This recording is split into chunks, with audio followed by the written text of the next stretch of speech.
Ya, Waalaikumsalam. Pak Rektor, Ibu Yayat, selaku narasumber.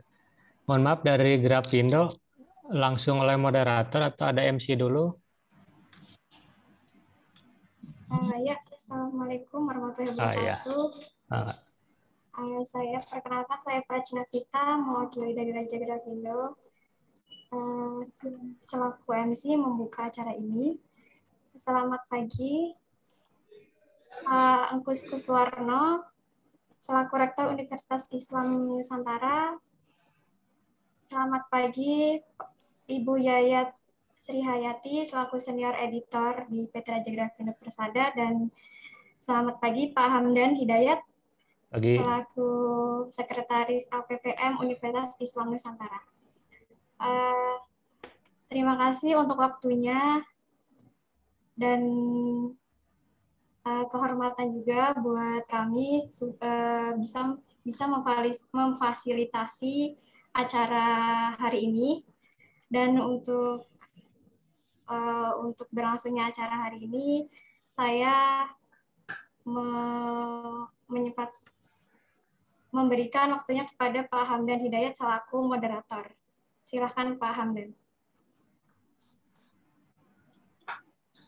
Baik, terima kasih kepada MC ya dari Grapindo yang sudah memfasilitasi acara. Baik, kita mulai saja terlebih dahulu. Kita buka acara ini dengan mengucapkan basmalah bersama-sama. Bismillahirrahmanirrahim. Semoga diberi kelancaran, kemudahan, dan kita semua senantiasa diberi kesehatan lahir dan batin. Baik, Bapak Ibu peserta yang kami hormati dan juga Pak Rektor beserta Ibu Yayat Sri Hayati selaku narasumber. Sebelum kepada acara inti, mari kita pertama-tama kami akan mempersilahkan atau memohon dengan hormat kepada Bapak Rektor Universitas Islam Nusantara untuk menyampaikan sambutan sekaligus juga membuka acara ini. Mudah-mudahan acara ini bisa menjadi ilmu yang bermanfaat bagi kita khususnya dan juga umumnya untuk peserta semuanya. Kami persilahkan kepada Bapak Rektor. Baik, terima kasih. Assalamualaikum warahmatullahi wabarakatuh.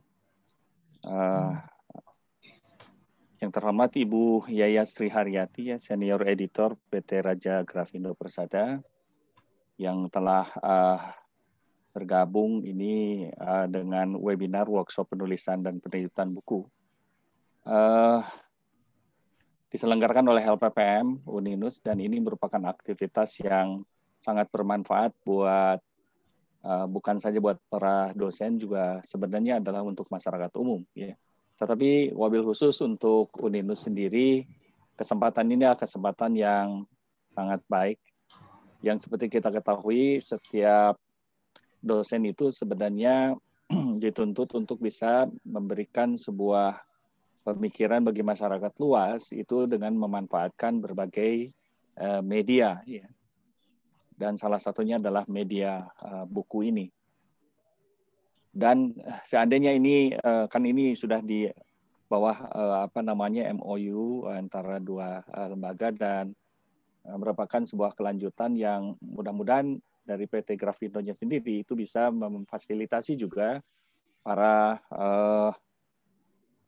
dosen yang nanti akan memberikan sebuah hasil karya pemikirannya dalam bentuk tercetak dan itu dipublikasikan oleh PT Grafindo. Jumlah dosen kita cukup banyak, ya, hampir 300, 248, 300. Dan diantaranya juga ada, saya lihat di sini juga ada beberapa yang calon profesor, lektor kepala, bahkan saya membaca di sini dari kehadirannya sendiri ada yang sedang bertugas di Aceh nih, Kang Iden juga ikut hadir di sini, dan itu juga bisa menyebar juga lengkap nanti ke Aceh sana, karena ada dosen yang dulu di kita membantu juga di LPPM dan sekarang hadir juga ikut di dalam diskusi ini. Ibu Yayat Sri Hayati, jadi mohon juga bisa kami diberikan atau paparan penjelasan ya, pencerahan untuk bisa secara konseptual sekaligus juga secara praktikal bagaimana proses penerbitan itu bisa dijalankan khusus untuk para dosen. Nah, saya pikir dosen sudah cukup banyak pemikiran-pemikirannya, hanya tinggal dikodifikasikan dalam sebuah buku dan nanti bisa dibantu dipublikasikannya ke tempat seluruh Indonesia ya. Dan sekaligus satu lagi barangkali selain juga tercetak, barangkali apakah Grafindo ini juga bisa juga membantu juga untuk penerbitan yang sifatnya ke arah online ya, digital, penjualan digital. Itu juga salah satu yang barangkali ini menjadi satu pemicu semangat dan menjadi sebuah kewajiban bagi dosen untuk mempublikasikan hasil karya. Bagi para dosen Uninus yang mendengarkan dan menyaksikan ini, manfaatkanlah ini dengan sebaik-baiknya, karena kita punya relasi yang bisa membantu kita untuk bisa mengembangkan hasil karya ilmiah kita dalam sebuah publikasi buku. Saya kira demikian Kang Hamid ya, sebagai sebuah pengantar, dan tentu saja saya mengucapkan selamat. Dilanjutkan kita dengarkan semua penjelasan dari Ibu Yayat Srihayati untuk kita semua bagaimana PT Grafindo ini bisa berkolaborasi kerjasama dengan kita Uninus secara keseluruhan, terutama untuk para dosen yang akan nanti mempublikasikan hasil karya ini. Demikian, terima kasih. Assalamualaikum warahmatullahi wabarakatuh. Waalaikumsalam warahmatullahi wabarakatuh. Baik, terima kasih yang kami hormati Pak Rektor atas sambutan sekaligus juga memberikan pesan kepada kita semua bahwa kita selaku dosen sangat penting sekali untuk mempublikasikan karya, khususnya dalam bentuk buku. Kami juga terima kasih atas kesediaan waktu dari Pak Rektor, karena saya tahu hari ini juga cukup padat jadwal beliau. Selepas ini juga harus berpindah ruangan Pak Rektor ya, karena ada acara lain. Baik. Terima saya mohon kasih, izin Pak ya, Rektor. sudah selesai mohon izin ya. Silahkan dilanjut ya, makasih. Yuk, Assalamualaikum. Waalaikumsalam warahmatullahi wabarakatuh. Baik, alhamdulillah Bapak Ibu peserta sekalian, kita sudah dibuka acaranya dengan resmi, dan kita akan lanjutkan mungkin ya tanpa ada break dulu, karena acara kita insya Allah akan selesai di pukul 11.30. Sesuai dengan agenda kita, bahwa hari ini adalah workshop penulisan dan juga penerbitan buku, dan alhamdulillah sudah bergabung bersama kita narasumber yang saya pikir pengalamannya cukup atau sangat luar biasa. Terlebih dahulu izinkan saya untuk menyampaikan sekilas tentang beliau. Nama lengkap Yayat Srihayati, kemudian tempat tinggal sekarang di Jakarta, di daerah Kelapa Gading Timur ya. Kemudian dari sisi kualifikasi, beliau juga lebih dari 10 tahun berpengalaman di dunia editing, copy editing, dan juga penerjemahan. Nah, ini saya pikir juga sangat luar biasa ya. Kemudian mempunyai pengalaman yang luas di bidang penerjemahan naskah dari dan ke bahasa Inggris ya, baik dari bahasa Inggris maupun ke bahasa Inggris.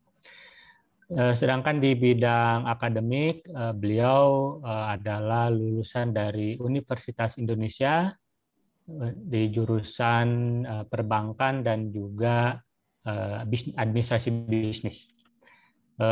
Kemudian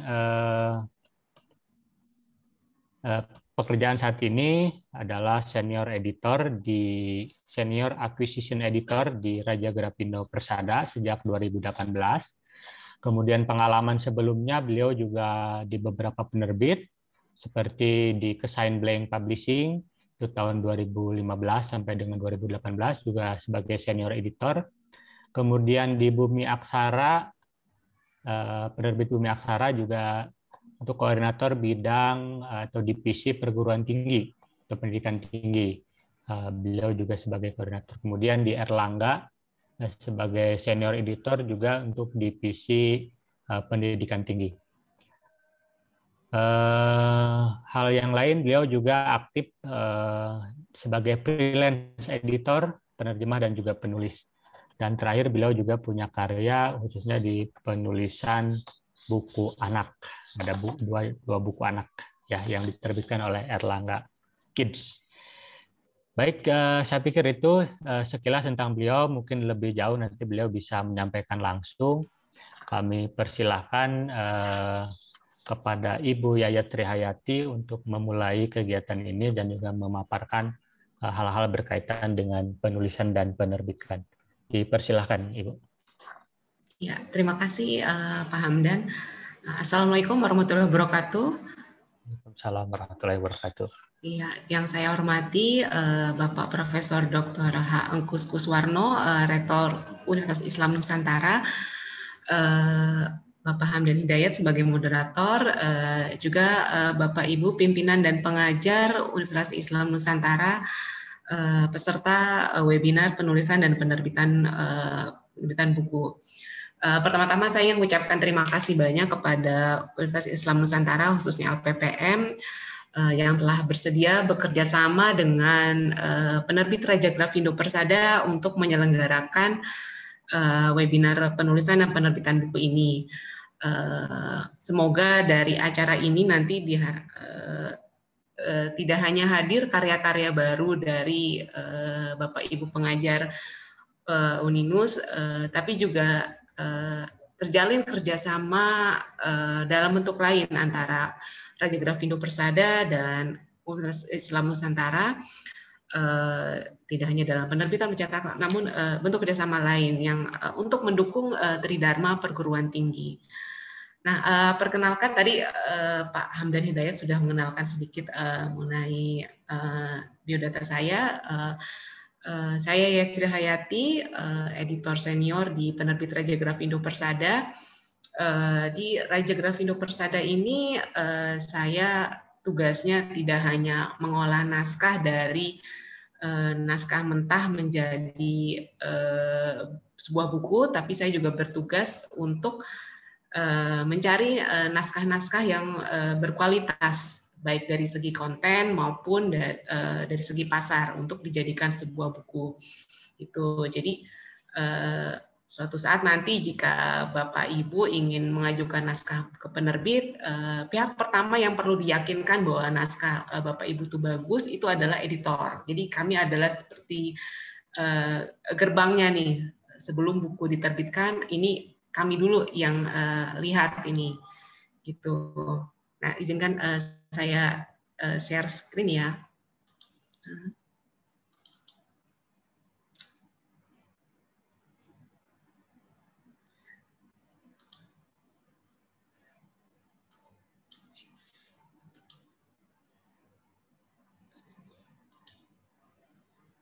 Oke, nah melalui kesempatan ini saya akan sedikit berbagi ya mengenai kiat atau tips ya bagaimana menyiapkan tulisan Bapak Ibu untuk dijadikan sebuah naskah yang siap diajukan ke penerbit. Apa saja yang perlu disiapkan yang kira-kira nanti bisa membantu naskah Bapak Ibu itu diterima oleh penerbit gitu. Dan setelah naskah diterima penerbit apa saja ya prosesnya gitu, apakah langsung dicetak lalu atau ada proses lain dan bentuk kerjasamanya seperti apa gitu. Ini yang kadang juga menjadi pertanyaan dari calon penulis gitu. Nah, ini yang akan saya sharing nanti gitu. Nah, sebelum saya bicara lebih lanjut mengenai penulisan dan penerbitan, saya mau kenalkan sedikit penerbit Raja Grafindo Persada. Mungkin ada dari Bapak Ibu yang belum tahu atau hanya tahu satu atau dua buku kami ada di mana. Nah, ini saya kenalkan sedikit. Kami berdiri dari tahun 1980 dengan nama awal CV Raja Wali Pers. Dan saat itu fokus utama kami adalah menerbitkan buku-buku perguruan tinggi. Nah, jadi kalau Bapak Ibu pernah dengar nama buku terbitan Raja Wali Pers, nah itu sebenarnya sama dengan kami Raja Grafindo Persada. Nah, pada tahun 1993 dari CV kami beralih menjadi PT dan namanya dari Raja Wali Pers berubah menjadi Raja Grafindo Persada. Fokus utama kami tetap buku-buku perguruan tinggi, namun kami juga mulai membuka penerbitan buku-buku non perguruan tinggi. Jadi kami mulai membuat beberapa divisi. Jadi seperti Bapak Ibu lihat ini, di bawah ini adalah logo-logo divisi kami. Untuk buku perguruan tinggi ada di divisi Raja Wali Pers. Kami juga ada divisi Murai Kencana untuk buku-buku populer. Untuk ada divisi Sri Gunting untuk buku-buku agama populer.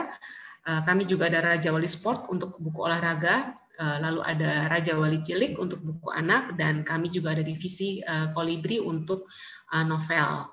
Jadi ragam buku kami sebenarnya sudah cukup banyak, namun tetap mayoritas terbitan buku kami adalah buku-buku perguruan tinggi, baik buku teks maupun buku ajar. Kantor kami pusatnya terletak di Depok, Jawa Barat. Namun kami memiliki cabang-cabang perwakilan ada di 11 kota di seluruh Indonesia, ada di Sumatera, Jawa, Kalimantan, dan Sulawesi, juga di Bali. Gitu. Jadi insya Allah jika nanti Bapak Ibu menerbitkan buku di kami, ini untuk distribusinya bisa kami sebarkan ke seluruh Indonesia, begitu. Nah, untuk ini contoh-contoh buku yang sudah kami terbitkan. Ini hanya sebagian kecil dan ini buku terbaru kami. Bisa Bapak Ibu lihat di sini bidang ilmu yang untuk buku perguruan tinggi kami ini cukup beragam. Jadi bisa dikatakan hampir semua bidang ilmu kami terbitkan. Jadi ada ekonomi, hukum, ada administrasi niaga, lalu administrasi negara, lalu ada kesehatan, pendidikan, dan juga komunikasi, gitu.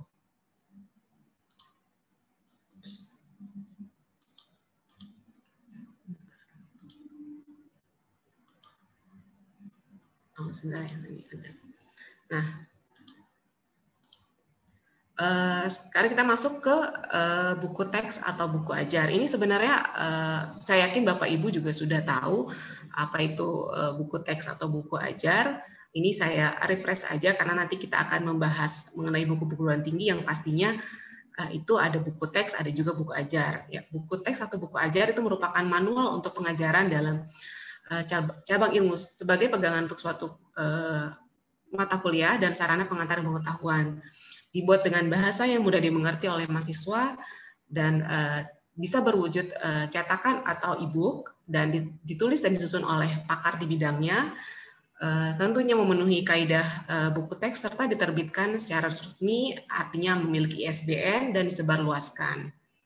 Gitu. Nah, yang sering jadi pertanyaan, bedanya apa buku teks dengan buku ajar?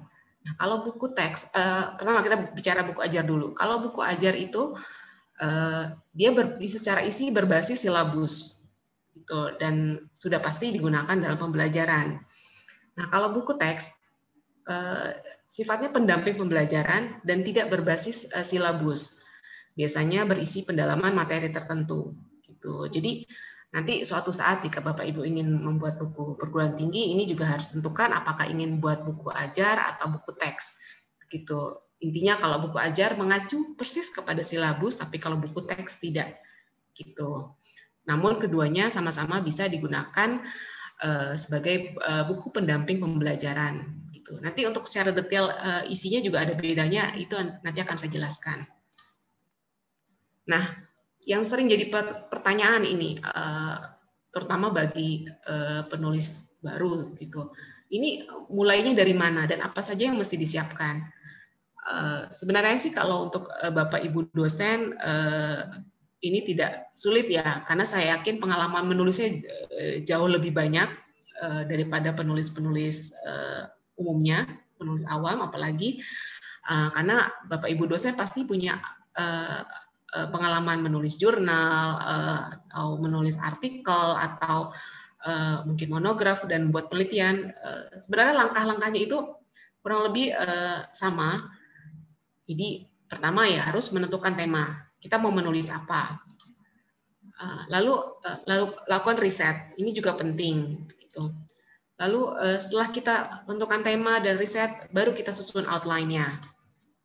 Lalu buat draft, dan lakukan edit pertama, dan terakhir menyiapkan proposal naskah jika ingin diajukan ke penerbit. Nah, ini nanti akan saya jelaskan satu persatu langkah-langkahnya. Pertama, untuk pemilihan tema. Sudah pasti kalau untuk buku perguruan tinggi, tulislah bidang sesuai dengan bidang yang dikuasai Bapak Ibu atau disiplin ilmu yang digeluti. Misalnya Bapak Ibu memiliki latar belakang ilmu hukum, tulislah buku hukum, itu yang paling mudah gitu. Dan untuk tema yang termudah lagi adalah ambil dari mata kuliah yang Bapak Ibu ampu. Gitu. Itu yang termudah karena pasti Bapak Ibu sudah punya bahannya, referensi juga sudah punya. Bahannya bisa diambil dari diktat atau modul yang digunakan untuk mengajar. Gitu. Tinggal dikembangkan. Referensinya saya yakin sudah punya. Gitu. Tinggal ditambahkan lagi. Gitu. Karena bisa jadi referensi yang digunakan itu bukan referensi yang terbaru. Nah ini untuk pemilihan tema bisa yang termudah ambil dari mata kuliah yang diampu. Karena sudah pasti Bapak Ibu menguasai materinya. Bisa juga diambil dari penelitian. Tapi tentunya kalau dari penelitian yang pernah Bapak Ibu lakukan, ini perlu diolah lagi dari segi tulisannya. Karena kalau untuk penelitian, bahasa yang digunakan umumnya lebih kaku ya. Nah, sedangkan untuk buku ini perlu bahasa yang lebih luas. Dan tidak semua bagian di penelitian itu bisa dimasukkan dalam sebuah buku seperti kayak tujuan penelitian, dan lainnya itu yang di bab 1 itu perlu dirombak lagi. Dan tentunya data dan referensinya, karena bisa saja penelitian dilakukan itu penelitian yang sudah 5 tahun atau bahkan 10 tahun sebelumnya gitu. Ini perlu dilihat lagi apakah datanya masih valid atau tidak, dan referensinya apa ada referensi yang terbaru begitu. Nah ini untuk tema. Nah untuk tema buku-buku kami di Raja Grafindo Persada untuk buku perguruan tinggi, kami sendiri membagi 3 tema. Ini bisa jadi bahan pertimbangan Bapak Ibu nanti jika ingin menulis atau mengajukan naskah. Kami membagi 3 buku kami di tema dasar, tema lanjut, dan tema wacana. Nah, kalau tema dasar ini adalah buku-buku kami yang berkaitan dengan mata kuliah yang diajarkan di semester 1 sampai 4. Ini yang biasanya sifatnya pengantar ya, seperti pengantar ilmu hukum, statistik, pengantar ilmu komunikasi semacam itu. Nah, lalu ada juga tema lanjut. Ini berkaitan dengan mata kuliah yang diajarkan di semester 5 sampai 7. Ini biasanya sudah mengerucut ke bidang ilmu atau program studi tertentu. Nah, lalu ada juga tema wacana. Ini biasanya naskah-naskah yang berasal dari hasil penelitian, tesis, disertasi, dan lain-lainnya. Nah, buku-buku perguruan tinggi kami ini mencakup 3 tema ini. Masing-masing tema ini memiliki keunggulan dan kelemahan sendiri. Kalau tema dasar, keunggulannya ini pasarnya besar, gitu, karena memang digunakan oleh mahasiswa di tingkat awal. Ini jadi hampir seluruh mahasiswa ini menggunakan. Gitu. Seperti buku-buku pengantar itu digunakan di mahasiswa semester awal, jadi pasarnya besar. Namun kelemahannya buku pesaingnya biasanya banyak. Gitu. Jadi kayak contoh buku pengantar ilmu hukum itu kami sendiri punya beberapa begitu. Nah, tapi ini juga jangan membuat Bapak Ibu takut juga karena buku pesaingnya banyak, jadi tidak mau menulis buku yang sudah ada. Ini jangan jadi hambatan juga, karena untuk buku-buku tema dasar ini, walaupun buku pesaingnya banyak, selama buku atau naskah Bapak Ibu itu punya keunggulan, punya pembeda dibandingkan buku yang sudah ada, ini bisa diserap oleh pasar juga, gitu. Nah, buku dengan tema lanjut juga ini keunggulannya memang dia tidak banyak pesaingnya, tapi memang pasarnya juga tidak sebesar buku-buku tema dasar. Gitu. Namun tetap dibutuhkan juga oleh pasar perguruan tinggi kami. Nah, lalu untuk tema wacana, ini keunggulannya karena memang dari hasil penelitian dan temanya berarti lebih spesifik, ini buku pesaingnya relatif lebih sedikit. Gitu. Namun kelemahannya, ini biasanya hanya bisa dijadikan buku pendamping boleh saja, tidak bisa dijadi buku pegangan utama mahasiswa. Dan umumnya yang biasanya bisa menggunakan ini mahasiswa di tingkat lanjut, mahasiswa S2 atau S3 gitu. Jadi pasarnya lebih sedikit gitu dibandingkan buku tema dasar, atau tema lanjut. Ini bisa jadi pertimbangan Bapak Ibu nanti jika ingin mengajukan naskah ke penerbit. Jadi jika ingin tema dasar tentunya harus punya keunggulan naskahnya. Walaupun kalau untuk tema lanjut dan tema wacana juga harus ada keunggulan, namun untuk tema dasar ini harus dilihat buku-buku pesaing lain seperti apa dan kita keunggulannya apa dibanding buku yang sudah ada. Nah, kalau kita sudah tentukan ini, kita mau temanya apa, sesuai dengan mata kuliah yang kita ampul atau dari penelitian atau apa, tetap perlu yang dilakukan selanjutnya adalah riset. Walaupun misalnya nih, ini dari penelitian kita yang sudah kita lakukan, ataupun dari mata kuliah yang kita ampu, yang kita sudah punya bahannya, tetap namanya riset harus dilakukan. Gitu. Apa saja yang perlu dilakukan saat riset ini? Pertama, tambahkan referensi pendukung. Itu cari referensi sebanyak-banyaknya, khususnya yang terkini ya. Bisa dari buku, dari jurnal-jurnal internasional, dan bisa juga dari artikel. Nah, ini tambahkan referensinya sebanyak-banyaknya. Apalagi kalau tadi naskahnya dari hasil penelitian. Jadi perlu dicek lagi apakah referensinya ini referensi yang terbaru gitu. Nah, kita juga eksplorasi. Kita mau buat naskah yang keunggulannya apa. Gitu. Nah, ini kita bisa lihat dari hasil survei kita terhadap buku-buku sejenis. Ini terutama untuk naskah-naskah yang ibaratnya kita mau buat buku tapi sudah ada buku pesaingnya. Ini kita jangan sungkan untuk cari, kita lihat, pelajari buku-buku sejenis yang sudah ada. Misalnya mau buat buku manajemen pemasaran, udah ada buku dari Kotler, ada Sofyan Asauri. Ini kita nggak ada salahnya kita lihat lagi karena setiap buku pasti punya kelemahan dan keunggulannya. Kita cari kelemahannya. Itu buku Kotler apa kelemahannya, buku Sofyan Asauri kelemahannya apa. Nah, ini kelemahan-kelemahan ini bisa kita jadikan, kita ramu jadi keunggulan buku kita nantinya. Nah, ini nanti bisa jadi pembeda buku kita nanti saat diterbitkan. Jadi saat kita mengajukan penerbit bisa disampaikan juga, nih buku kita ini memiliki keunggulan apa dibandingkan buku yang sudah ada. Misalnya kita pakai buku teori yang terbaru, atau contoh kasus yang lebih sifatnya Indonesia. Misalnya, kalau buku-buku yang lain banyak mengambil contoh kasus dari luar. Kita buat buku dengan contoh kasus yang sifatnya lokal. Ini juga bisa jadi keunggulan buku kita. Nah, ini bisa didapat dari hasil survei kita terhadap buku-buku sejenis yang sudah ada. Gitu. Nah, ini nanti bisa kita ajukan saat kita mengajukan naskah ke penerbit. Itu ini dasarnya. Nah, lalu setelah udah ada temanya, sudah kita lakukan riset. Ini terutama untuk yang belum ada bahan sama sekali nih ya, ibaratnya belum ada contoh tulisan. Susun outline dulu, gitu. Nah, outline itu apa? Outline itu kayak semacam kerangka daftar isi gitu. Ini penting untuk sebagai bahan berpikir, bahan pikiran kita yang akan dituangkan ke tulisan, kerangka berpikir kita. Pertama, dari kita buat pokok-pokok garis besar yang ingin kita tuangkan, dituangkan menjadi beberapa bab. Dari beberapa bab itu di breakdown menjadi beberapa subbab, lalu ditambahkan poin lagi dalam tiap subbab jika perlu. Ini kayak rancangan daftar isi gitu. Nah, kalau sudah ada rancangan daftar isi, ini kita akan lebih mudah untuk membuat draft. Gitu. Kadang memang kita tuh judulnya belum tahu, belum fix ya, tapi yang penting kita sudah ada nih, kita mau bicara apa, mau menulis apa, kerangkanya seperti apa. Nah,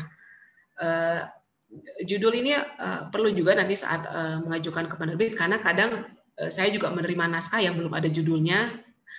Jadi ketika mengajukan naskah ini jangan terlalu lama terpaku pada judul, karena masalah judul ini juga bisa dibicarakan lagi nanti dengan penerbit. Kadang penerbit juga akan menyampaikan usulan judul, ataupun penulis juga bisa menyampaikan alternatif judul, ataupun bahwa ini judul masih bisa didiskusikan lagi karena belum fix gitu.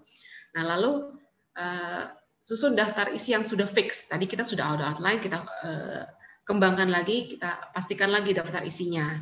Nah, daftar isi sudah terbuat, ini akan lebih mudah kita untuk menuangkan pemikiran kita ke dalam bentuk tulisan dari kerangka yang sudah kita susun ini, dan tentunya dari referensi yang sudah kita kumpulkan. Itu. Nah, ini yang draft. Nah, ketika tulisan kita ini ibaratnya sudah selesai nih ya. Kita jangan sungkan-sungkan juga untuk baca ulang. Ibaratnya kita edit sendiri dulu sebelum dikirimkan ke penerbit. Itu kalau perlu minta saran atau masukan dari kolega begitu. Dan saat kita edit sendiri ini kita cek kesalahan ketiknya, kerapihan bahasa. Walaupun nanti ketika dikirim ke penerbit lalu diproses penerbit akan ada editor, tapi nggak ada salahnya sebelum dikirimkan ke penerbit kita cek lagi kesalahan ketiknya gitu. Lalu cek konsistensi, jangan sampai kita di bab 1 ngomongnya tahun 1960 lalu di bab berikutnya untuk hal yang sama kita menyebut tahun yang berbeda. Ini perlu dicek. Lalu koherensi artinya ketersambungan antar babnya. Lalu ketelitian data dan fakta. Nah, saat kita membaca ulang juga kadang kita menemukan hal-hal yang kita rasa, oh ternyata ada yang kurang. Nah ini juga bisa ditambahkan saat kita edit sendiri di draft pertama ini. Lalu yang terakhir, periksa kelengkapan naskah. Tadi kita kan fokus di isi. Nah, lalu sebelum mengirim ke penerbit, cek lagi apakah kita sudah fix dengan daftar isinya, apakah daftar pustakanya sudah ada, dan kelengkapan naskah lainnya yang nanti akan saya terangkan. Apa aja kelengkapan naskahnya. Nah, saat mengirimkan naskah nanti memang isi itu penting, tapi untuk menguatkan pengajuan naskah Bapak Ibu, jangan lupakan kelengkapan naskah di bagian lainnya. Karena kalau dianatomikan, buku ini sebenarnya ada 3 bagian, jadi nggak hanya isi. Ada preliminary, ada isi, ada post-preliminary.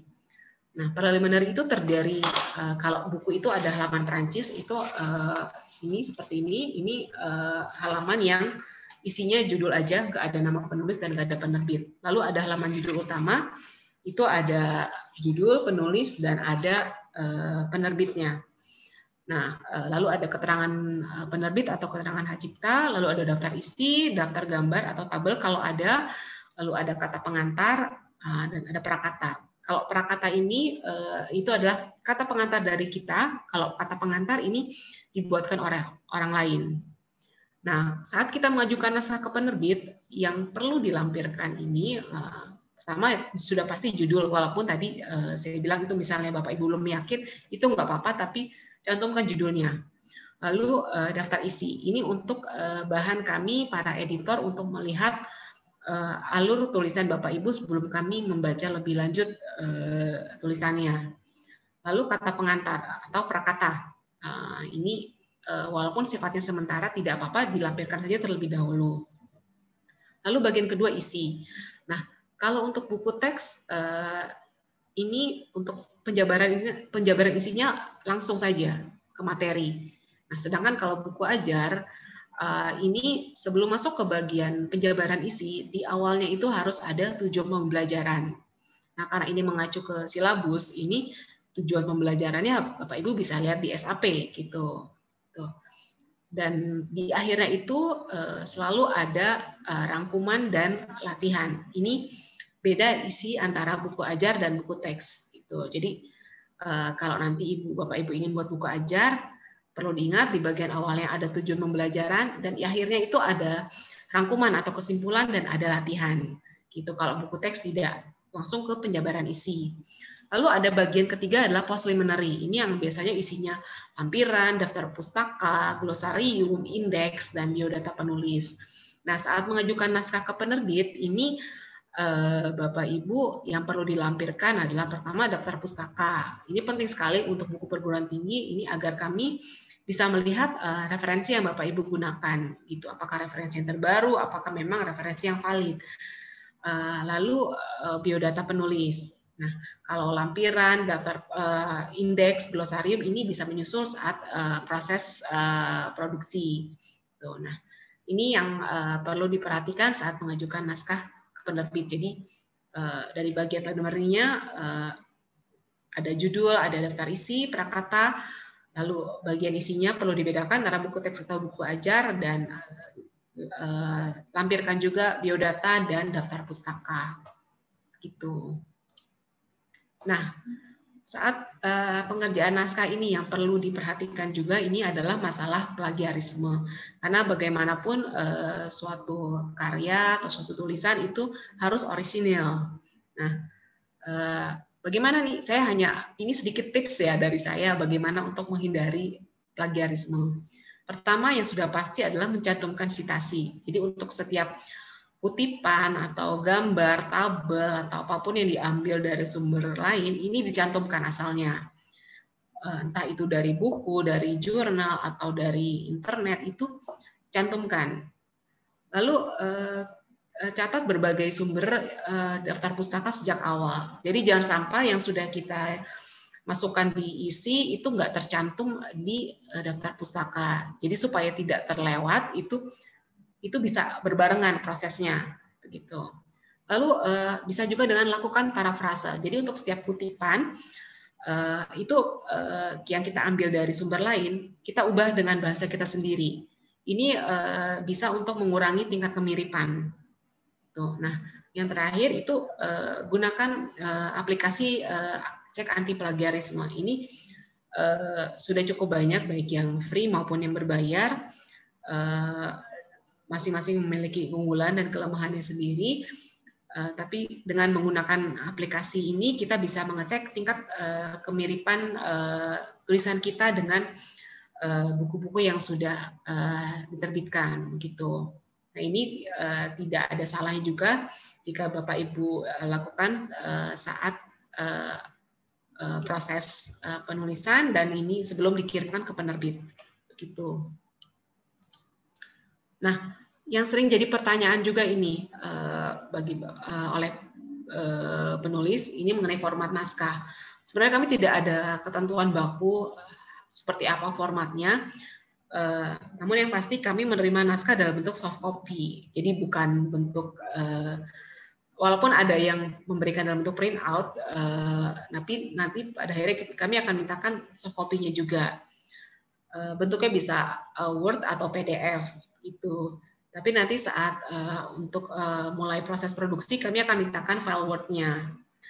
Marginnya normal, untuk ukurannya 4, spasi 1,5. Untuk fontnya sebenarnya bebas, tapi yang standar adalah Times New Roman dengan size 12.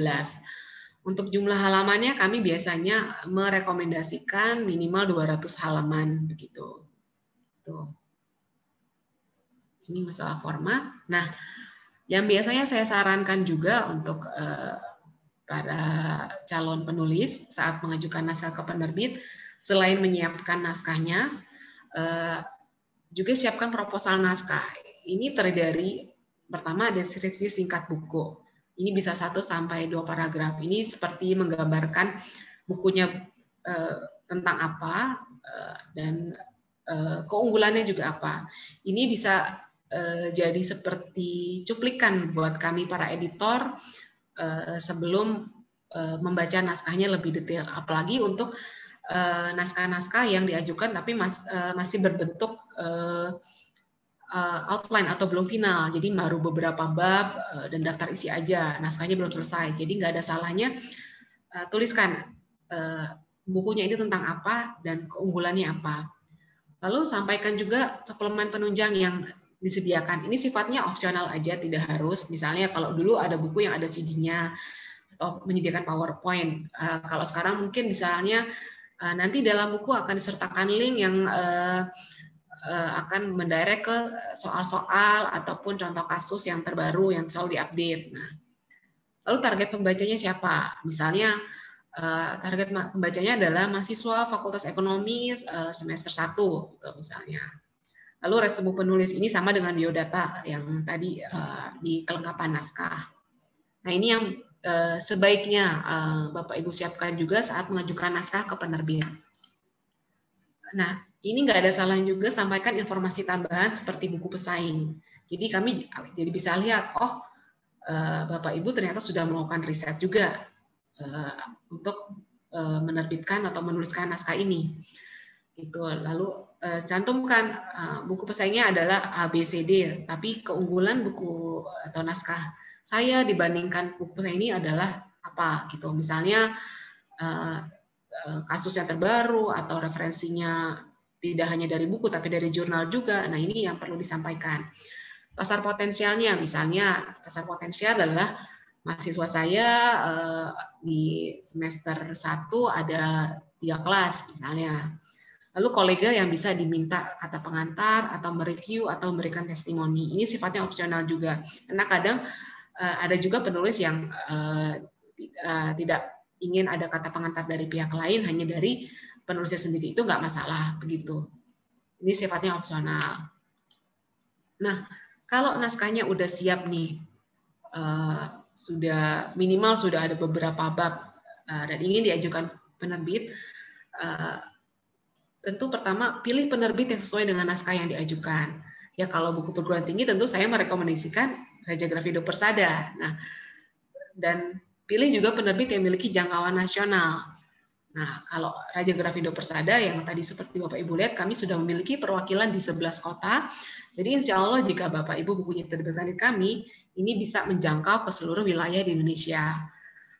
Reputasi baik, kami Raja Grafindo Persada sudah 40 tahun berdiri dan penulis kami juga cukup beragam dari berbagai perguruan tinggi dan juga dari berbagai lembaga.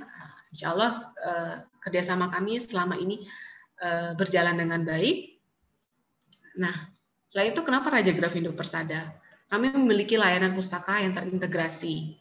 Jadi insya Allah kami bisa dan akan selalu menjadi mitra bagi perguruan tinggi untuk buku-buku, untuk penyediaan buku, pengadaan kegiatan akademis dan lain-lain. Jadi apalagi di era digital sekarang ya, yang semuanya bisa terfasilitasi dengan teknologi, kami menyediakan link. Jadi dengan mengklik Linktree ini, Linktree Raja Grafindo, para konsumen atau dosen atau penulis yang ingin membeli buku atau mencetak buku atau ingin mengadakan kegiatan akademis itu bisa melalui link ini. Jadi dari satu link ini bahkan untuk beli buku bisa beli buku di Gramedia atau di Shopee atau di website kami, ini bisa lewat link kami ini. Lalu yang ingin menerbitkan atau mencetak buku bisa juga lewat link ini. Dan bahkan untuk yang ingin perguruan kampus nih, ingin mengadakan kegiatan akademis seperti ini, misalnya penulisan atau bedah buku dengan narasumber penulis kami, ini juga bisa lewat link ini. Gitu. Jadi tidak perlu repot-repot telepon sana kemari atau mencari kemari, hanya dengan klik link ini semua fasilitas layanan pustaka ini bisa terpenuhi gitu. Nah, ini bentuk kerjasama yang sudah kami lakukan ini tidak hanya dengan penulis secara individu, tapi juga dengan lembaga. Jadi misalnya dengan kampus, ya insya Allah nanti dari Uninus juga ada MOU untuk penerbitan buku-buku dari dosen-dosen Uninus. Lalu kami juga melakukan kerjasama dengan lembaga-lembaga negara seperti dengan MK, dengan BI, dan segala macam ini. Jadi tidak hanya dengan individu, tapi juga dengan lembaga. Nah, yang juga sering jadi pertanyaan, kalau kami sudah mengirimkan naskah, lalu naskahnya diapakan? Gitu. Apakah langsung cetak? Begitu. Nah, ini akan saya jelaskan alur penerimaan naskah di kami. Jadi begitu kami terima naskah, kami dari editor akan review dulu, gitu. Dari hasil reviewnya ini nanti ada 3 bisa diterima. Nanti kalau naskah diterima ini berarti akan kami terbitkan secara reguler, lalu kami kirimkan kontraknya. Bisa juga diterima dengan syarat. Artinya ini untuk naskah-naskah yang menurut kami ini sebenarnya masuk kualifikasi reguler kami atau pembiayaan oleh penerbit, namun perlu ada perbaikan atau revisi gitu. Nah, ini akan kami kembalikan ke penulis untuk diperbaiki. Jika naskah yang sesuai rekomendasi kami ini sudah kami terima, baru kami buatkan kontraknya. Bisa juga ini naskah ditolak. Ditolaknya bukan arti naskahnya tidak bagus atau jelek ya, tapi ini naskah yang belum sesuai dengan kualifikasi reguler kami atau pembiayaan oleh penerbit. Ini nanti untuk naskah-naskah yang kami nilai belum sesuai kualifikasi reguler kami, ini akan kami kembalikan ke penulis. Kami akan tawarkan sistem kerjasama lain. Ya, ini yang akan saya jelaskan selanjutnya. Nah, jadi kami memiliki 3 sistem kerjasama. Pertama reguler, yaitu pembiayaan oleh penerbit. Lalu kami juga ada co-publishing dan print on demand. Co-publishing dan print on demand ini sama-sama pembiayaan oleh penulis atau lembaga ya. Jadi kalau bedanya, kalau co-publishing ini pembiayaan dari penulis dengan oplah minimal 1.000 eksemplar. Nah, nanti ketika buku ini selesai cetak, ini kami dari penerbit akan mempromosikan dan mendistribusikan juga menjual dengan sistem bagi hasil begitu. Nah, ini sistem co-publishing dan jadi bukunya nanti akan tetap kami pasarkan dan kami kirimkan juga ke toko-toko buku. Nah, kalau print on demand ini minimal cetaknya 100 eksemplar. Ini nanti begitu buku selesai cetak, ini akan kami kirimkan semuanya kepada penulis. Ini menjadi milik penulis. Penulis bebas ingin menjual atau untuk kebutuhan lain ini tergantung penulisnya sendiri, ini bebas. Jadi misalnya ingin dijual dengan harga yang penulis tentukan sendiri juga nggak, itu sudah jadi hak milik penulis ya. Jadi ini bedanya dengan co-publishing dan print on demand. Kami dari penerbit tidak menjualkan, ini menyerahkan langsung semuanya kepada penulis. Ini termasuk sistem kerjasama yang juga diminati banyak penulis karena apalagi penulis yang sudah punya pasar sendiri, ingin menjual sendiri dengan harga yang ditentukan sendiri dan keuntungannya lebih cepat diperoleh mungkin dibandingkan dengan sistem reguler yang dengan sistem royalti yang harus menunggu 1 tahun baru dapat royalti. Nah, ini termasuk yang banyak diminati, apalagi kalau untuk terbitan-terbitan khusus yang untuk dijadikan souvenir misalnya atau dijadikan gift gitu. Nah, ini bentuk sistem kerjasama kami. Nah, ini juga jadi salah satu keunggulan kami karena tidak semua penerbit memberikan pilihan sistem kerjasama gitu. Nah, kalau sudah ditentukan nih, disepakati mau sistem kerjasama seperti apa, lalu seperti apa proses selanjutnya? Nah, kalau sudah ditentukan nih, entah mau reguler atau print on demand atau co-publishing, sebelum masuk ke produksi, kami kirimkan dulu surat perjanjian penerbitannya, gitu. Nah, nanti kami cek lagi kelengkapan naskah dari penulis. Tentunya ini naskah yang kami kirimkan surat perjanjian adalah naskah yang sudah final, artinya sudah tidak ada perubahan dari penulis. Jadi kadang memang penulis itu mengirimkan naskah baru beberapa bab atau bilang ini belum final Mbak, nanti akan dikirimkan lagi revisinya. Nah, yang kami kirimkan surat perjanjiannya ini untuk naskah yang sudah final, gitu. Ketika sudah final, baru kami masukkan ke penjadwalan produksi. Di produksi itu ada proses apa aja, ada editing, ada layout, ada pengajuan ISBN, ada pembuatan cover, juga ada koreksi oleh tim copy editor. Reguler, print on demand atau co-publishing semuanya melalui proses yang sama. Karena bagaimanapun kami ingin hasil yang maksimal ya, untuk buku terbitan kami. Nah, selesai proses produksi ini, naskah akan kami kirimkan ke penulis untuk dicek akhir sebelum naik cetak. Jadi jangan khawatir Bapak Ibu, sebelum nanti bukunya jadi, sebelum naik cetak akan dikirimkan dulu, sudah dalam bentuk layout, bisa Bapak Ibu lihat dulu. Karena kadang saat proses itu ternyata ada perubahan atau ternyata ada perubahan peraturan misalnya. Ini bisa dilakukan revisinya saat koreksi akhir. Nah, setelah koreksi akhir selesai, dikirimkan ke kami kembali, baru kami input hasil koreksinya. Nanti kami cek lagi, kami koreksi oleh copy editor. Nah, memang proses koreksi ini bisa beberapa kali, bisa 3-5 kali, baik itu untuk buku reguler, co-publishing maupun print on demand, untuk meminimalkan kesalahan. Gitu. Kalau bisa malah ini kesalahannya 0 ya, jadi tidak ada lagi kesalahan ketik dan hasil cetakannya juga bagus. Nah, lalu setelah itu baru proses finishing dan siap cetak.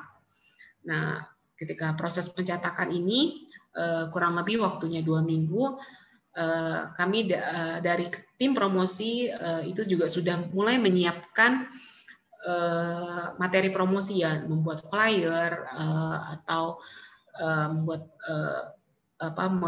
memposting di media sosial kami bahwa ini loh buku kami yang akan segera terbit. Jadi diharapkan nanti setelah buku jadi itu sudah ada pesanan buku. Nah, ketika buku selesai cetak, untuk buku reguler penulis akan mendapatkan buku terbit sebanyak 15 eksemplar. Gitu. Kalau buku untuk print on demand seluruhnya diserahkan kepada penulis. Kalau co-publishing, penulis berhak mau ambil berapa dari hasil cetaknya itu. Nah, ini alur pengerjaan naskahnya sampai jadi. Nah, tadi Pak Rektor menyebutkan soal versi digital. Apakah Raja Grafindo menerbitkan versi digitalnya? Ya. Jadi kami sudah cukup lama membuatkan versi e-book dari buku-buku cetak kami, dan untuk saat ini kami bekerja sama dengan beberapa vendor, dengan Gramedia Digital, dengan Ipusnas. Nah, ini contoh tampilan e-book kami yang ada di Ipusnas, gitu. Kalau ini contoh tampilan buku kami yang ada di Gramedia Digital, gitu. Nah, alur e-book itu seperti apa? Nah, ini juga perlu saya sampaikan sedikit karena ada sedikit perbedaan dengan versi buku cetak. Jadi bukan berarti buku yang kami sudah terbitkan secara cetak itu kami buatkan e-booknya. Ini tidak langsung seperti itu. Pertama, kami akan tawarkan dulu ke penulis apakah mau dibuatkan versi e-booknya. Bisa juga penulisnya langsung sampaikan bahwa kami juga mau dibuatkan versi e-booknya. Nah, ini kalau sudah sepakat ingin dibuatkan e-booknya, baru kami buatkan kontraknya. Jadi kontrak antara buku cetak dan e-book itu berbeda. Gitu. Jadi kalau sudah disepakati, baru kami buatkan kontraknya. Lalu kami siapkan filenya untuk file buku cetak untuk dibuat e-booknya. Ini berlaku untuk buku-buku dari sistem kerjasama reguler, print on demand, atau co-publishing, begitu.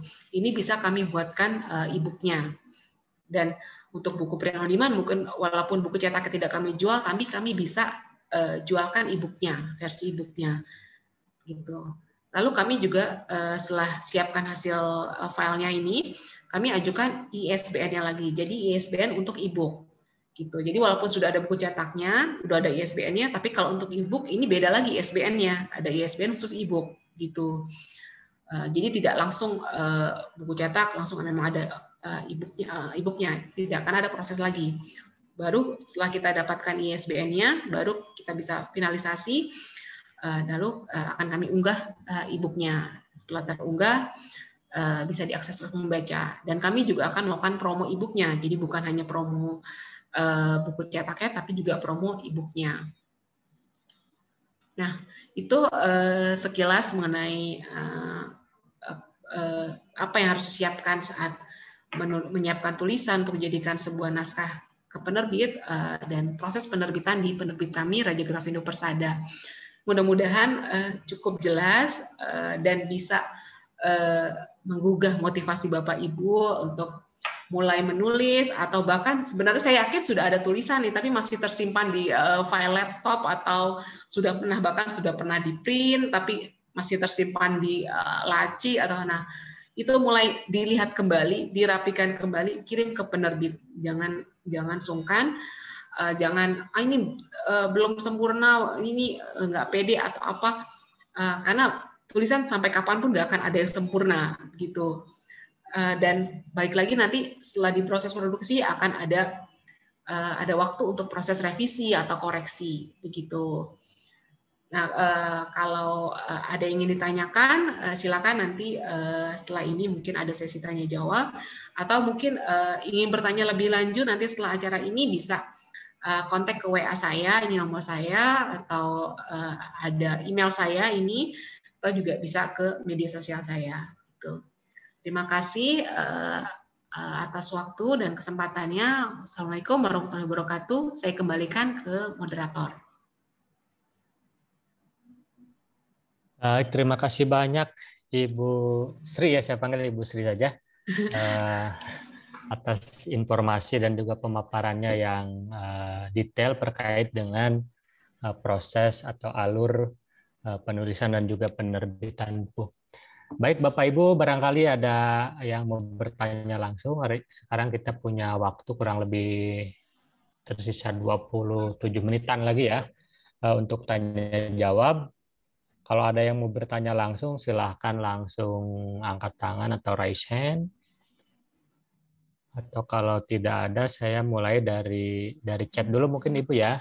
Kita coba baca chat dulu, ada beberapa pertanyaan ini. Ini yang pertama ada yang minta PPT-nya nih, minta slide-nya ini bisa di-share atau tidak? Iya, nanti di-share oleh panitia. Boleh, bisa katanya dari panitia. Kemudian ini berkaitan dengan tadi ada batas halaman minimal 200, itu khusus untuk isi atau memang bisa termasuk lampiran, Bu? Atau seperti apa detailnya itu?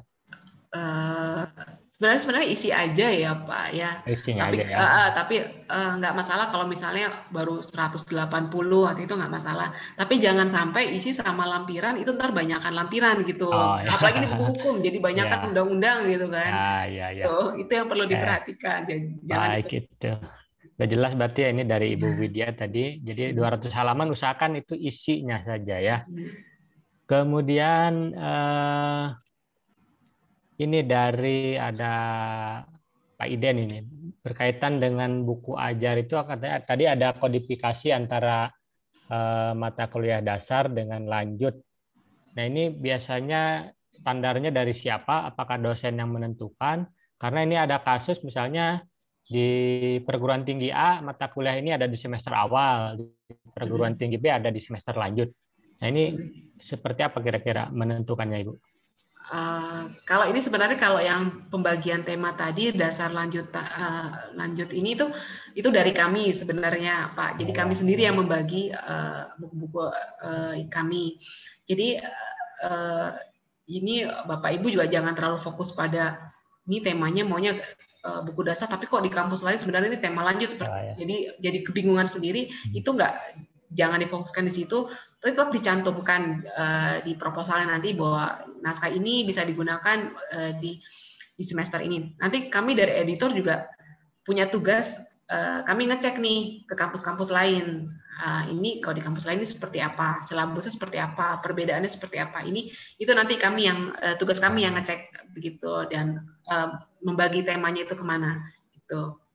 Baik, jadi intinya tentukan saja dulu sendiri, nanti akan divalidasi ulang oleh tim Grafindo seperti itu Bu ya? Iya, betul dengan Pak. Dicek dari perguruan tinggi yang lain. Kemudian layout ISBN, saya pikir tadi sudah terjawab ya, jadi semuanya itu akan ditangani oleh tim dari Grafindo. Nah itu mungkin berkaitan dengan biaya tadi Bu, ada yang di luar yang reguler mungkin ini. Seperti co-publishing sama print on demand, itu kira-kira pembiayaannya seperti apa atau di kisaran berapa lah mungkin seperti itu? Kalau untuk kisarannya kami kami tidak bisa tentukan kalau kami tidak lihat naskahnya ya, karena itu baik lagi tergantung dari jumlah halaman dan oplahnya gitu. Jadi nanti misalnya nih Bapak Ibu udah ada naskahnya, ini gak masalah kirimkan saja ke kami, bisa ke email saya. Itu nanti kami bantu hitungkan, kami buatkan estimasinya gitu. Ataupun kalau mau ini saya belum final Mbak, tapi kira-kira akan jadi 300 halaman, kira-kira berapa? Nah itu bisa chat saja ke WA saya, nanti kami hitungkan dulu. Nanti siapa tahu kan oplahnya beda-beda, mau dibuat 100 atau 200 atau 1000, nah itu bisa kami hitungkan perkiraannya gitu. Baik gitu. Jadi tergantung kepada oplah dan juga nanti jumlah halaman bukunya ya. Betul. Termasuk hitam putih atau warna mungkin Ibu ya seperti itu. Iya, nah, gitu. Ya, baik. Jadi yang berminat silakan nanti bisa konsultasi dulu lah seperti itu ya. Nah, untuk proses apa ini ya, penerimaan naskah nih biasanya dari penulis menyampaikan usulan naskahnya sampai ada notifikasi atau pemberitahuan, kira-kira ini biasanya berapa lama itu Ibu? Nah, kalau dari kami biasanya membutuhkan waktu ya untuk mereview atau menelaah naskah ini sekitar 2 sampai 3 minggu ya gitu. Gitu. Itu tercepatnya ya, tapi kami usahakan kurang dari sebulan sudah kami sampaikan hasilnya begitu. Berarti antara 3 minggu sampai 1 bulan lah intinya seperti itu ya untuk proses review bukunya itu. Ini sangat teknis ini dari Bu Mia Rasmiati. Apakah ada batas maksimal halaman? Kemudian jika ada kutipan yang 5 halaman lebih, kutipan 5 halaman lebih ya, apakah tetap 1,5 spasi atau 1 spasi? Ini mungkin teknis penulisan ini, Bu. Pertama halaman apakah ada maksimalnya ataukah memang bisa sebanyak-banyaknya begitu, Bu? Kita kalau maksimal halaman kita nggak pernah menetapkan ya, tapi biasanya nih ya, kalau naskah yang diajukan misalnya sampai 500 halaman ini gitu kan, ini kami tapi sebenarnya bagus ya, ini kami akan rekomendasi diringkas atau dibagi 2. Ini sebenarnya lebih karena nanti jatuh harganya akan jadi mahal. Ini bisa jadi pertimbangan juga karena mahasiswa kita ya untuk beli buku ini masih agak sulit ya, apalagi kalau disuruh beli buku yang 500 halaman dengan harga mungkin 200.000 jadinya, waduh mereka ini agak nanti jadi beban juga nih buat mahasiswa gitu. Nah jadi sebenarnya sih kita nggak ada ketetapan maksimal halaman, tapi sebaiknya di bawah dari 400 halaman. Kalaupun nanti nyampe 500 halaman, kami akan minta nanti entah di ringkas lagi, kami akan kasih masukan yang sebaiknya di-cut bagian mana, ataupun nanti dibagi 2 bukunya ini. Jadi bisa jadi jilid 1, jilid 2 gitu ya. Iya. Iya. Ini kutipan mungkin ada pengalaman di Graphindo untuk pengutipan kira-kira seperti apa Ibu ini? Ini saya juga bingung nih kalau kutipan 5 halaman, kutipan apa ya? Ya. Ini sebaiknya bisa diparafrase lagi. Parafrase aja ya, baik. Jadi kalau kutipan terlalu banyak lebih baik diparafrase. Iya. Kemudian mungkin ada Bapak Ibu yang mau bertanya langsung, saya persilakan sambil saya mencari chat yang kira-kira saya bisa Pak saya baca. Hamdan. Oh silakan Ibu Ade Tuti ya, mangga Ibu Ade. Ya, terima kasih silakan. Kesempatannya. Nanti izin selanjutnya Pak Hamdan. Mangga ya. Sangat menarik sekali ini, saya sangat antusias untuk mengikuti perkembangannya sejauh mana Raja Graphindo bisa eksis lagi ya seperti dulu, karena sekarang orang kurang banyak literasi membaca sehingga lebih baik dia buka di di internet dan seterusnya, sehingga buku ini sedikit menurun ya dalam beberapa tahun yang lalu gitu. Dari betul ini saya hanya ingin mengklarifikasi bagaimana ini kalau misalnya buku itu yang dibuat, baik buku teks atau buku biasa, itu dari hasil penelitian. Berapa lama itu dari hasil penelitian itu sampai harus membuat bukunya. Yang kedua, bagaimana hasil penelitian itu, apakah harus ditransfer semuanya ke dalam buku tersebut, atau memang harus dipilih isinya, gitu, dipilih isinya paling kontennya aja yang diperlukan begitu. Kemudian satu lagi, prosesnya seperti apa? Tadi kurang fokus ya, hanya dipaparkan secara garis besar. Jadi ingin lebih mendetail, karena kalau memang hasil penelitian ini bisa dipakai adalah bagaimana dia cara menulis dari suatu penelitian, misalnya dia membuat disertasi atau misalnya tesis dan seterusnya. Jadi mereka bisa melihat bagaimana alur cara penelitian yang baik. Kemudian yang kedua isinya bahwa penelitian itu adalah dari hasil empirik ya, data empirik yang betul-betul itu harus dituangkan dalam suatu karya ilmiah. Jadi bagaimana itu, apakah prosesnya itu harus sepenuhnya diutarakan atau diberikan ke dalam buku itu, dimasukkan ke dalam buku itu, atau misalnya hanya sebagian besar saja, termasuk lampirannya tidak ada. Terima kasih. Terima kasih Pak Hasan dan Ibu Yayat Haryati. Terima kasih Ibu Ade atas pertanyaannya, ini panjang lebar, berapa poin. Iya, bisa diulang Pak Hamdan karena kurang jelas tadi. Intinya ini lebih kepada bagaimana menerjemahkan hasil penelitian menjadi sebuah buku yang siap dipasarkan lah, mungkin seperti itu Bu teknisnya. Mungkin ada hal-hal yang perlu disusun ulang atau disesuaikan dari sisi apanya, mungkin seperti itu Bu yang ditanyakan. Iya, ya, terima kasih Ibu Ade dan Pak Hamdan. Kalau untuk buku dari hasil penelitian ini, pertama jangan malas juga ya ibaratnya untuk mengecek lagi, ditulis ulang lah ibaratnya, terutama di bab 1 tadi yang seperti saya sampaikan, karena kalau di buku itu kan kalau di penelitian ada tujuan penelitian ini itu rangka penelitian itu tidak perlu, itu bisa dikeluarkan aja gitu.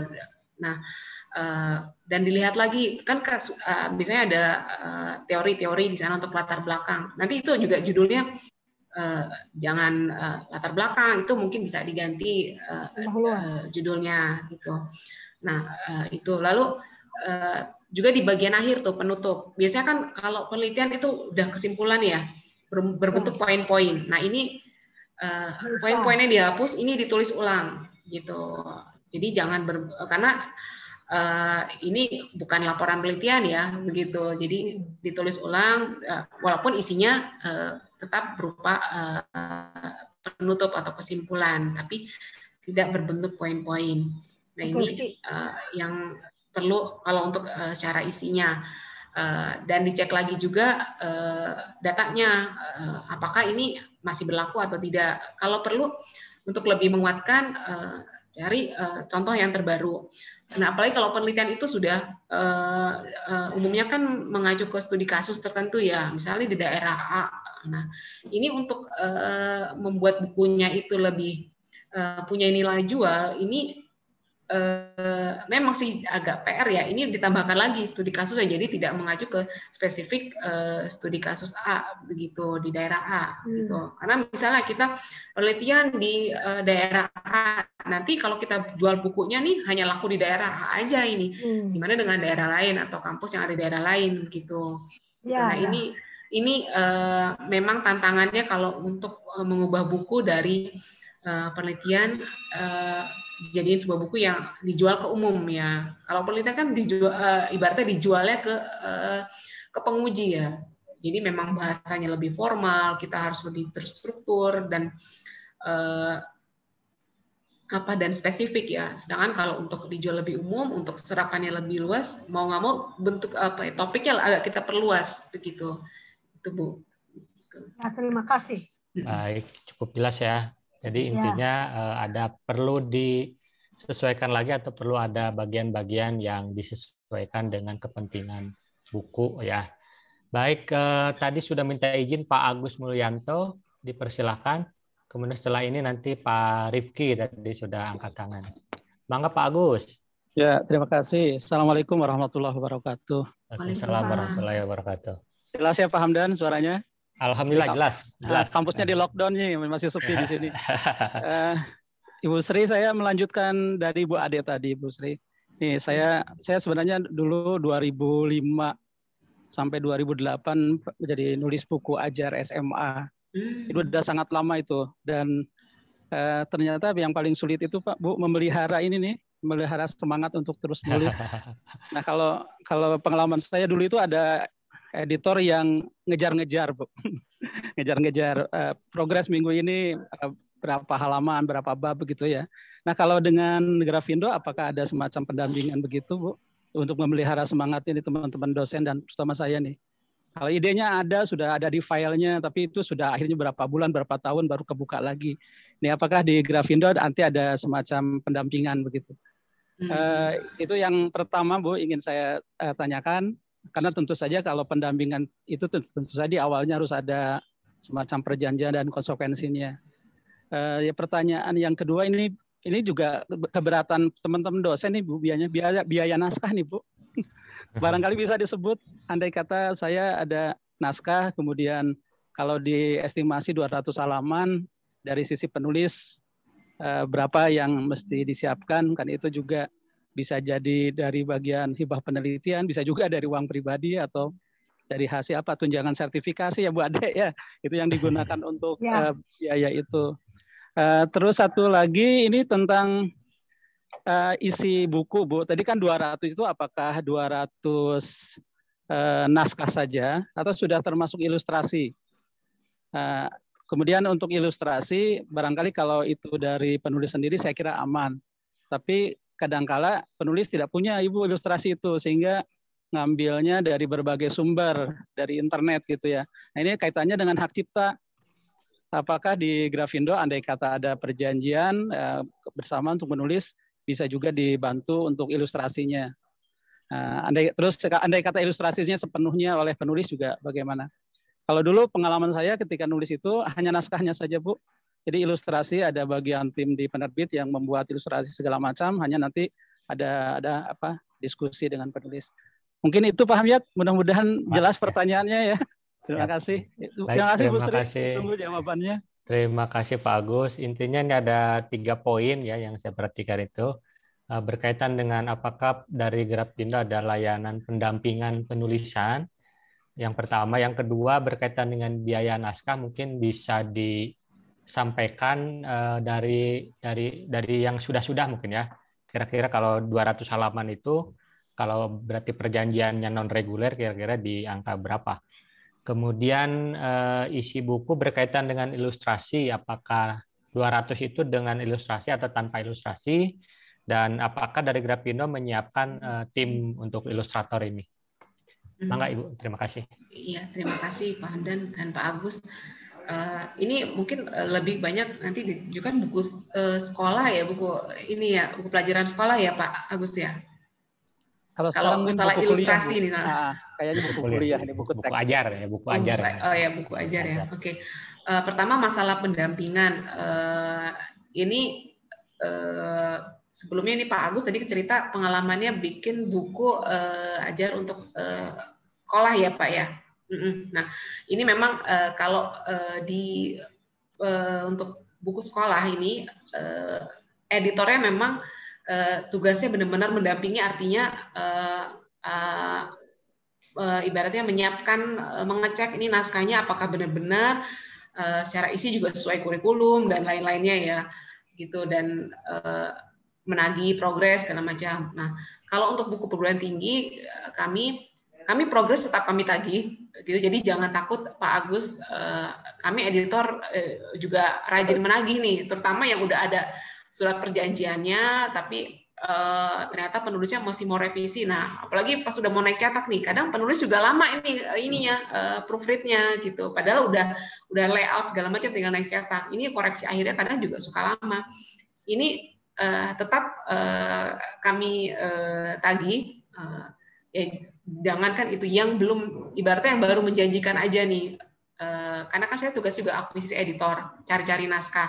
Kadang ada penulis atau dosen yang baru ngomong aja ke saya ada naskah judulnya A, tapi baru konsep atau baru beberapa bab, belum selesai. Itu saya catat kok. Itu pasti saya tagih juga gitu. Walaupun belum deal nih kerjasamanya nanti apa gitu. Itu saya kejar juga. Apalagi yang sudah ada perjanjiannya, itu pasti saya tagih juga kalau memang dalam proses penulisnya mau revisi. Nah itu akan pendampingannya seperti itu ya Pak Agus ya. Tapi kalau soal isinya itu kami tidak 100% seperti editor buku sekolah ya yang ikut terlibat ya, karena untuk buku perguruan tinggi kami yakin Bapak Ibu dosen lebih menguasai ya secara materi begitu. Namun kadang kalau dalam proses editing kami dari editor suka memberi masukan gitu. Misalnya Pak ini tambahkan contoh yang sesuai dengan kejadian sekarang bagaimana gitu. Ada diskusi semacam itu, walaupun nanti hasil akhirnya kami serahkan ke penulis. Kami akan beri masukan seperti itu.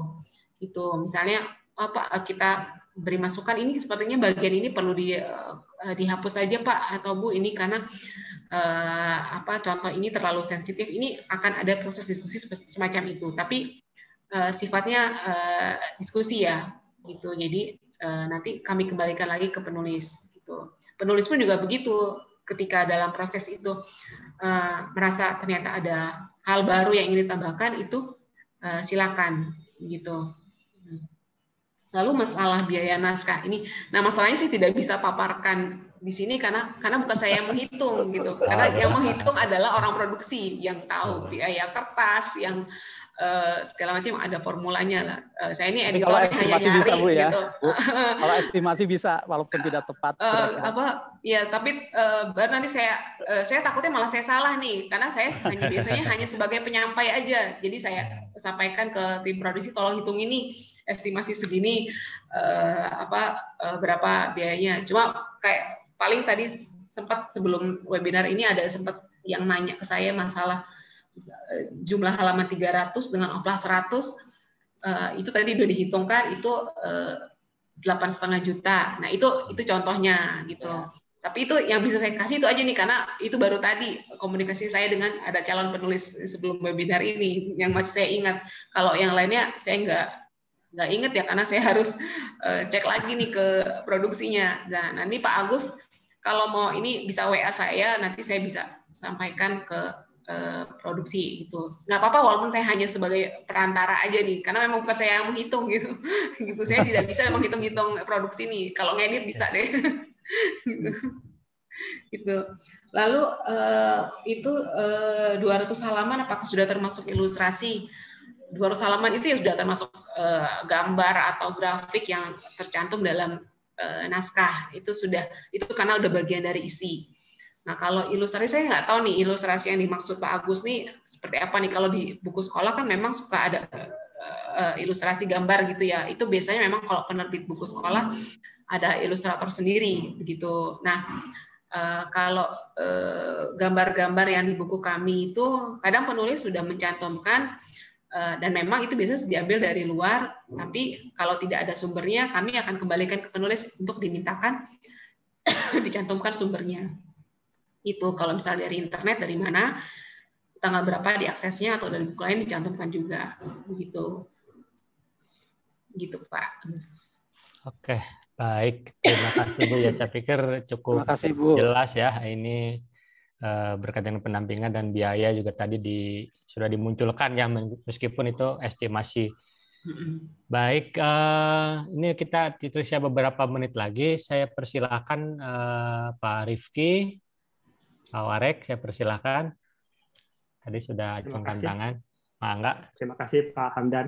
Iya. Yang saya hormati Bu Sri Hayanti, terima kasih atas penyampaiannya. Izin mudah-mudahan secara singkat bisa saya sampaikan. Pertama, Ibu Sri, bagaimana jika para dosen kami hendak membuat buku dalam bentuk bunga rampai atau book chapter, apakah bisa, Bu? Kedua, bagaimana jika akhirnya book chapter itu diisi oleh para mahasiswa kami di tingkat pasca strata 2 dan strata 3 bersama dosen juga apakah bisa dilakukan. Lalu yang ketiga, jika saja ada dosen kami yang memberikan naskah lebih dari satu, Bu, apakah mungkin diterbitkan pada tahun yang berbeda, mengingat ketentuan dikti itu setiap dosen maksimal penerbitan hanya 1 tahun sekali, Bu, jika ingin dinilai. Yang keempat, bisakah juga penulis kami mendapatkan soft file khusus bagi penulis, karena dalam pengajuan jabatan fungsional, kami diwajibkan melampirkan soft file tersebut, Bu, hanya untuk kebutuhan pelaporan. Dan kelima, mohon maaf, jika dalam bunga rampai tersebut ada salah satu naskah yang menggunakan bahasa Inggris bersama dengan naskah lain berbahasa Indonesia, apakah sebaiknya menggunakan satu bahasa seragam atau memang diizinkan untuk berbeda bahasa? Mungkin itu Bu Sri, Pak Hamdan. Terima kasih atas kesempatannya. Iya, terima kasih Pak Rifki. Ini banyak sekali poin-poinnya. Mungkin beberapa saya ulang. Intinya jika ada book chapter atau bunga rampai yang ditulis oleh dosen maupun mahasiswa, kira-kira seperti apa. Kemudian termasuk tadi saya gabungkan dengan yang terakhir, jika ada dua bahasa atau ada bahasa yang berbeda, misalnya bahasa Indonesia dan bahasa Inggris, sebaiknya digunakan yang satu bahasa atau boleh berbeda bahasa. Kemudian tadi berkaitan dengan jika ada dosen yang lebih dari satu naskah mengirimkan, apakah bisa disepakati misalnya penerbitannya disesuaikan dengan tahunnya, jadi tidak tahun yang sama. Kemudian berkaitan dengan soft file-nya, apakah penulis bisa memperolehnya atau tidak? Enggak, Ibu. Ya, ini pertanyaan banyak, tapi sebenarnya jawabannya satu, bisa semua. Bisa semua. Nah. Tapi saya jelaskan satu dulu ya. Bunga rampai apa bisa? Bisa, kami juga menerbitkan buku berbentuk bunga rampai yang ditulis oleh beberapa dosen atau beberapa penulis, selama satu antar perusahaan lainnya itu ada benang merahnya ya, ada keterkaitan gitu, itu nggak masalah. Dan bunga rampai yang ditulis oleh mahasiswa pasca atau mahasiswa S3 itu apa bisa juga. Kami ada juga buku yang ditulis oleh mahasiswa pasca atau mahasiswa S3 disatukan dan diedit oleh dosennya. Itu kami juga ada buku seperti itu, salah satu buku reguler kami malah ya, itu ada juga yang berbentuk itu. Jadi jangan ragu juga jika ada ingin mengajukan tulisan bentuknya bunga rampai dari para mahasiswa S2 atau S3. Lalu untuk penulis yang punya naskah lebih dari satu, apakah bisa diterbitkan di tahun yang berbeda walaupun diajukan di saat yang bersamaan misalnya, itu bisa, itu nggak masalah juga. Kami kalau masalah penjadwalan terbit itu kami fleksibel dan kami juga komunikasikan dengan penulis, karena apalagi kalau buku reguler kami juga perlu lihat buku ini dipakai di mata kuliah apa yang diadakan di semester berapa gitu. Walaupun ini bukunya diajukan Januari, tapi sebenarnya itu digunakan untuk mahasiswa di semester ganjil misalnya gitu. Nah, itu penerbitannya kami sesuaikan dengan pemakaian buku itu juga begitu. Lalu soft file apakah penulis bisa mendapatkan? Itu bisa gitu. Tentunya dan untuk kehati-hatian juga ya, karena sekarang semakin marak pembajakan. Biasanya untuk permintaan soft file kami akan mintakan surat dari penulisnya, benar dimintakan soft file, nanti akan kami berikan. Itu akan kami berikan soft filenya. Lalu masalah buku dengan ada bahasa yang berbeda-beda. Selama ini kami belum pernah sih ya kalau untuk satu buku dengan walaupun kumpulan tulisan dengan beda bahasa. Kalaupun ada itu biasanya buku yang cetakan terbatas atau print on demand. Kalau untuk reguler kami biasanya satu bahasa saja untuk saran kami begitu. Tapi kalau untuk print on demand itu bebas. Itu kami juga ada buku print on demand kami dengan gabungan beberapa tulisan yang ada dari bahasa Inggris, ada juga bahasa Indonesia, begitu. Itu Pak Rifki, mudah-mudahan cukup jelas. Baik, terima kasih Ibu. Kami mengingatkan kepada Bapak Ibu peserta workshop ini, dipersilakan untuk mengisi daftar hadir bagi yang belum. Khawatir lupa nanti, karena kita ini sudah di penghujung acara sepertinya ya, karena waktu kita sudah 11.30. Saya mohon izin ke panitia, apakah kita cukupkan sekian atau masih ada toleransi waktu? Ke siapa? Pak Kohar atau siapa? Ya, Pak. Waktu sudah pukul 11.03. Pak, ada pertanyaan Pak, bisa? Sebentar ya, Ibu. Gimana dari MC? Boleh untuk satu pertanyaan lagi, Pak? Satu pertanyaan lagi. Oke, baik. Baik, Ibu Deti, dipersilahkan, Ibu Deti. Iya, terima kasih Pak Hamdan. Selamat ya kepada Ibu Yayat dan Pak Hamdan yang luar biasa, menarik ya bagi kami. Sehingga muncul pertanyaan-pertanyaan. Ini Bu, dulu saya itu pernah membuat buku ya, buku ajar gitu kan, dengan 3 serangkai gitu. Bayarannya kayak royalti gitu. Tapi lama-lama tidak ada gitu kan. Nah, bagaimana trik-triknya supaya kita tetap diakomodir? Itu yang pertama.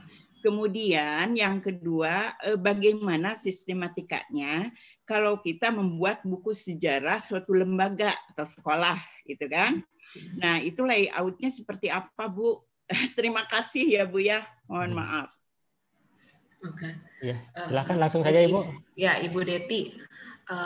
Ini mungkin yang dengan 3 serangkai mungkin bukunya stoknya sudah habis kali ya Bu ya, nggak dicetak lagi, jadinya tidak ada lagi laporan royaltinya ya. Iya. Gitu. Namun saran dari saya untuk menyiasatinya, kalau misalnya Ibu jadi bertanya-tanya kali ya, ini bukunya sebenarnya masih ada atau enggak nih, karena nggak ada royaltinya juga, nggak ada laporan juga nih. Kalau Ibu masih ada kontak penerbitnya, itu kontak saja Bu penerbitnya. Itu hak Ibu untuk menanyakan status buku Ibu. Kalau misalnya memang udah habis tapi nggak mau dicetak lagi, itu Ibu Deti bisa menghentikan kerjasamanya. Misalnya, saya kalau gitu mau ajukan ke penerbit lain gitu. Atau misalnya tetap mau dicetak, ajukan bisa tidak dicetak ulang gitu. Mungkin ada bisa itu jadi pertimbangan penerbit kalau dari penulisnya mengajukan ingin cetak ulang, tentunya misalnya dengan alasan karena ini mahasiswa saya masih mencari bukunya begitu. Tapi kalau ingin diajukan penerbit lain juga harus dipastikan dulu bahwa memang sudah habis stoknya dan ingin dihentikan kerjasamanya gitu. Nah, mudah-mudahan Ibu masih ada kontaknya ya gitu. Jadi kalau nanti suatu saat Bapak Ibu ini mengajukan naskah penerbit sudah deal jadi bukunya, itu kontak penerbitnya jangan dihilangkan begitu aja nih, misalnya editornya atau mungkin tim pemasarannya. Pindah aja ke Gapindo. Begitu nanti ini kalau misalnya tiba-tiba nggak dapat laporan penjualan, ini kan bisa dimintakan entah lewat editornya atau ke tim sales yang Ibu kenal gitu. Nanti dari kami yang akan coba konfirmasi ke bagian keuangan untuk mengecek laporannya begitu. Lalu mengenai pembuatan buku sejarah lembaga ya. Iya. Ini kalau untuk layout itu kan dari kami ya Bu ya. Tapi kalau untuk buku sejarah sudah pasti tentunya harus ada gambar-gambar ya Bu ya. Nah ini akan lebih baik memang disediakan oleh penulisnya, karena yang sudah pasti yang punya adalah penulis atau lembaga itu ya kalau untuk buku-buku sejarah begitu Bu Deti. Iya. Tapi untuk layoutnya itu nanti dari kami, karena kami punya standar sendiri. Jadi untuk buku reguler ataupun misalnya kayak buku sejarah ini mau dicetak terbatas aja kok, tetap kami yang layout gitu, karena kami punya standar gitu. Jadi biar tidak layoutnya beda-beda, itu harus sesuai dengan standar kami. Iya. Terima kasih Bu Yayat. Ya, sama-sama Bu Deti. Dan nuhun. Sama-sama ya. Baik Bapak Ibu, alhamdulillah sepertinya kita harus segera berpisah ini ya. Karena waktu ini sudah sementara ya. Sudah pukul 11.30 lebih karena kita diberi jatah waktunya sampai 11.30. Mungkin dari Ibu Sri penutup ya, ada yang mau disampaikan sebagai penutup, mangga. Iya, ini kalau saya lihat sih dari antusiasmenya, ini sebenarnya naskahnya saya yakin sudah ada, atau mungkin sebenarnya ya sudah ada nih mau ditulis apa, tapi masih tersimpan atau masih malu-malu, atau ya kayak tadi Pak Agus itu semangatnya yang belum gitu. Ini mungkin balik lagi masalah komitmen ya, karena saya yakin gagasan itu pasti ada, bahan udah ada, tinggal komitmen untuk mulai menyiapkan lagi naskahnya. Kalau yang sudah tersimpan, yang sudah ada masih disimpan, ayo kirim gitu. Perkara nanti jadinya reguler, apakah biaya sendiri atau gimana, itu nanti dikirimkan saja dulu ke penerbit gitu. Nanti kan ada proses diskusi ya dengan penerbit gitu. Sebaiknya seperti apa bentuk kerjasamanya begitu. Tuh. Itu aja Pak Hamdan, dan saya tunggu naskah dari Bapak Ibu sekalian gitu. Walaupun baru beberapa bab nggak apa-apa, saya tunggu gitu supaya bisa kami review begitu. Baik, terima kasih banyak Ibu Yayat Sri Hayati atas pemaparannya dan juga penjelasannya berkaitan dengan proses penerbitan khususnya di Raja Grafindo Persada. Kami mohon maaf juga kepada para peserta yang pertanyaannya tidak sempat saya bacakan semua ya. Saya mudah-mudahan tadi yang sudah dipaparkan bisa mewakili. Saya berikan highlight saja berkaitan dengan pertemuan kita hari ini. Intinya dari Raja Grafindo Persada sangat terbuka kepada semua calon penulis maupun penulis yang sudah berpengalaman untuk menerbitkan bukunya di Raja Grafindo dengan pilihan kerjasama ada 3, baik dengan reguler, co-publishing dan juga print on demand ya. Silahkan nanti nyamannya dengan pilihan yang mana. Yang pasti silahkan siapkan naskah yang terbaik dari Bapak Ibu yang punya ya.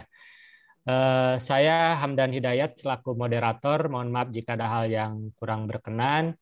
Dan juga saya ucapkan terima kasih kepada Ibu narasumber dan juga kepada PT Raja Grafindo Persada khususnya dari perwakilan Bandung. Terima kasih, sampai berjumpa lagi di sesi berikutnya atau di lain kesempatan. Saya kembalikan kepada tim Raja Grafindo. Terima kasih. Wassalamualaikum warahmatullahi wabarakatuh. Waalaikumsalam warahmatullahi wabarakatuh. Ya, terima kasih untuk para narasumber dan moderator serta Pak Rektor dari Uninus. Terima kasih untuk hari ini. Sebelum kita tutup acara, boleh kita untuk foto bersama dulu ya, Bapak Ibu. Boleh membuka kameranya. Silahkan Bapak Ibu diaktifkan kameranya. Oke, untuk slide pertama, 1, 2, 3.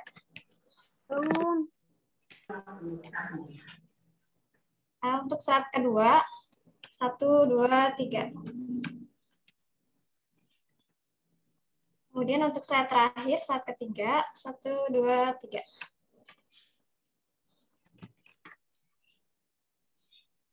Ya, terima kasih. Semoga acara hari ini bisa menginspirasi Bapak Ibu dan mulai untuk menulis dan menerbitkan bukunya. Oke, saya tutup untuk acara hari ini. Terima kasih. Wassalamualaikum warahmatullahi wabarakatuh. Waalaikumsalam warahmatullahi wabarakatuh. Terima kasih Pak Hamdan, Pak Rektor, Sama-sama, dan semuanya ya, Bapak Ibu. Assalamualaikum warahmatullahi wabarakatuh. Ibu Hajah Deti. Sehat, paham semuanya. Amin. Mangga, nuhun. Assalamualaikum. Daftar hadir yang belum dipersilahkan Ibu ya, Bapak Ibu. Yang pertama udah ya. Udah, Bu. Kalau 1 kali saja cukup. PPT Pak Hamyat, PPT. Ya, sekarang nomor kontak Ari Grafindo anu di Bandung tuh Pak Hamyat. Aya cabang Bandung tuh. Ada, ini dari kita kerjasama dengan yang Bandung. Yang Bandung ya? Ada ya. Ya, KFV sok aya ada sih. Untuk PPT nanti dikirimkan bersamaan dengan sertifikat ya Bapak Ibu. Oke, baik, dari Mbak Prajna nanti ya mengirimkan PPT. Termasuk sertifikat Mbak ya? Ya, nanti termasuk sertifikat berbarengan nanti dikirimkan. Baik. Sama nomor teleponnya tadi lupa. Pak Hamdan.